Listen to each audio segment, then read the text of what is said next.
A급 전범인 기시노부스케를 외조부로 둔 아베 신조가 총리직에서 물러나고 관방장관이었던 스가 요시히데가 지난달 16일부터 일본의 1인자로 등극했습니다. 취임 직후 스가 총리는 중국보다도 먼저 한국의 문재인 대통령과 전화회담을 가져왔고 이후 기자회견 자리에서 이렇게 말했습니다. 한국과 일본 양국은 서로에게 있어서 매우 중요한 이웃이다. 아베 신조가 사용했던 한국에 대한 표현들보다 훨씬 더 친화적이었기 때문에 일각에서는 드디어 일본이 정신을 차리기 시작한 것 아니냐는 의견도 나왔습니다. 자, 그런데 역시나 일본이었습니다. 한국, 중국, 일본, 아시아의 최강 3국이 모이는 국가 정상급 회의. 2008년부터 시작된 한중일 정상회담은 세 국가가 3분의 1씩 운영 예산을 부담해 해마다 돌아가면서 개최하고 있습니다.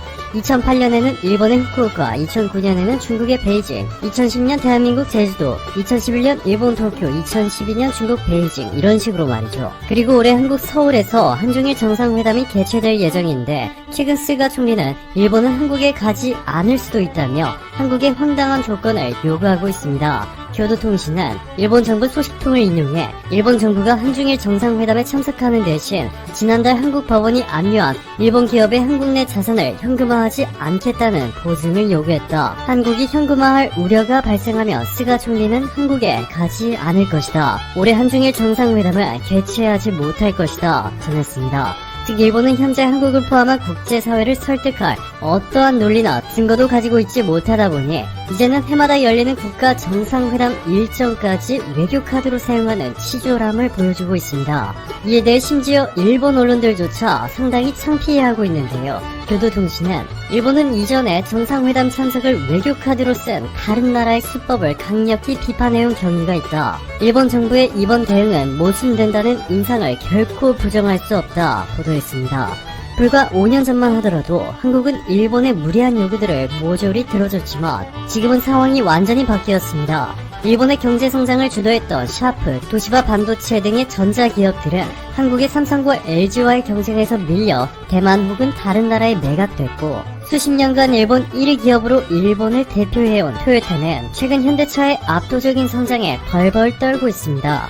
미국의 대표 경제 전문지 포춘은 토요타가 가장 무서운 회사라고 언급한 현대차가 토요타의 악몽이 돼버렸다. 포드를 제치고 글로벌 업체 4위까지 올랐던 현대차가 세계에서 가장 빠른 속도로 성장세를 보이고 있다 전했고 캐네디언 프레스는 일본 자동차 회사들이 현대차에 떨고 있다. 현대차의 가성비가 빠르게 향상되고 있다. 의심할 여지 없이 일본 업체들이 위협받고 있다 보도했습니다. 이렇게 뿌리째 흔들리는 일본의 마지막 희망과도 같은 곳 바로 동남아죠.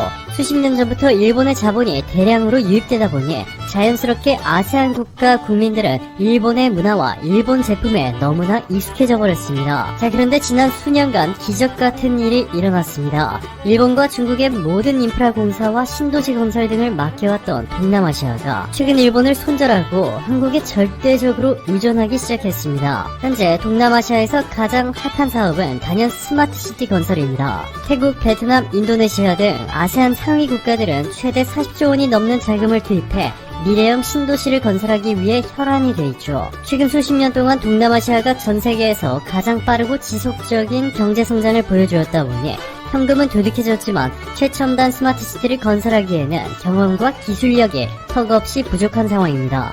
이에 한국이 번개 같은 속도로 즉각 반응한 것이죠. 바로 어제 대한민국 국토교통부는 태국 방콕, 베트남 하노이, 인도네시아 자카르타, 그리고 터키 이스탄불 등 4곳의 스마트시티 협력센터를 설치해 한국 기업들이 현지에서 프로젝트 발주와 입찰, 심지어 사후 지원까지 전 단계 밀착 지원하기 시작했습니다. 정책유 도시정책 과정은 스마트시티는 유망한 고부가 가치 수출 분야로서 올해 초에만 12건의 해외 사업을 발굴하는 데 성공했다 전했습니다. 실제로 태국은 현재 코로나19 팬데믹으로 무너져 내린 태국 경제를 살리기 위해 천문학적인 돈을 스마트시티 건설에 투자하려 하고 있습니다. 방콕 포스트의 보도에 따르면 태국의 스마트시티 개발 집행기관인 대파는 태국의 경제와 삶의 질을 향상시키기 위해서 앞으로 2년 안에 전국 100개의 도시를 스마트시티로 전환하겠다는 야심찬 계획을 발표했습니다.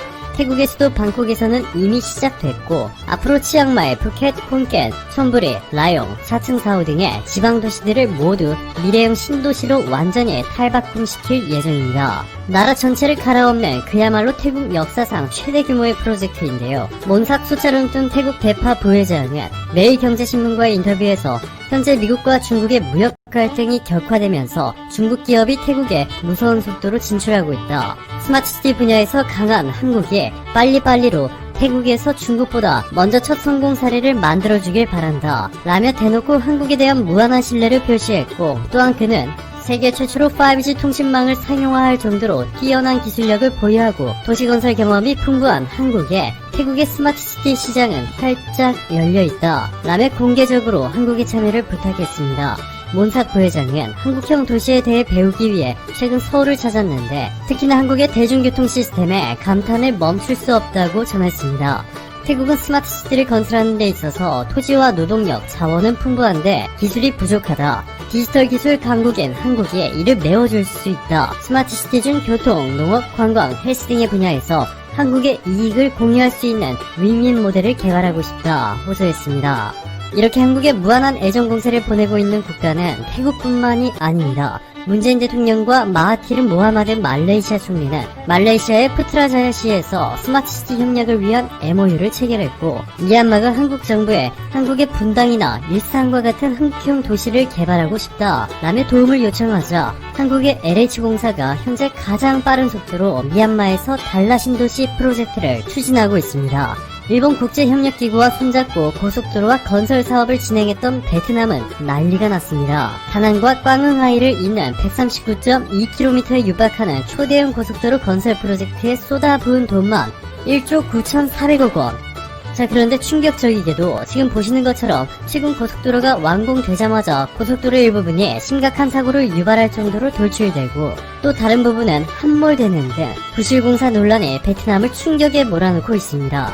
이에 베트남 정부는 사업에 참여한 일본 국제협력기구와 일본 OCG를 포함해 사업에 참여한 모든 국내외 기관들을 조사하기 시작했고, 베트남 언론들은 느슨한 관리 감독과 공사 품질을 충족하지 못해 화재가 발생한 점을 집중 보도하고 있습니다.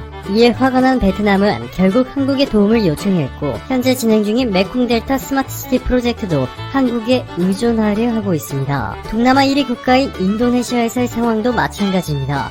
손정희 소프트뱅크 회장까지 나서며 조코위 인도네시아 대통령에 인도네시아 수도 이전 프로젝트에 소프트뱅크가 투자하겠다 라고 호소한 일본. 일본의 노골적인 구애 공세에도 불구하고 인도네시아는 한국에 일감을 몰아주고 있습니다. 인도네시아 발리섬 유명 관광지인 쿠타에서 응우라라이 공항까지 4.75km 구간에 54조 루피아를 투입해 전 구간 지하에 경정철을 건설하는 프로젝트는 한국 해외 인프라 도시 개발 지원 공사가 맡게 됐고, 인도네시아 수도 자카르타의 수혜를 막기 위해 자카르타 대방조제 건설 프로젝트 역시 새만금 방조 축조 경험이 있는 한국에 맡겼습니다. 인도네시아 정부가 최종 결정하게 되며 한국 건설사들은 총 20조 원 규모의 수주를 따내게 됩니다. 한국이 아세안 시장에서 일본과 중국을 누르고 절대 강자로 떠오르면서 이제는 한국이 동남아시아에서 벌어들인 규모가 그동안 절대적으로 의존했던 중동 시장을 넘어서며 한국 건설 산업이 역사적인 순간을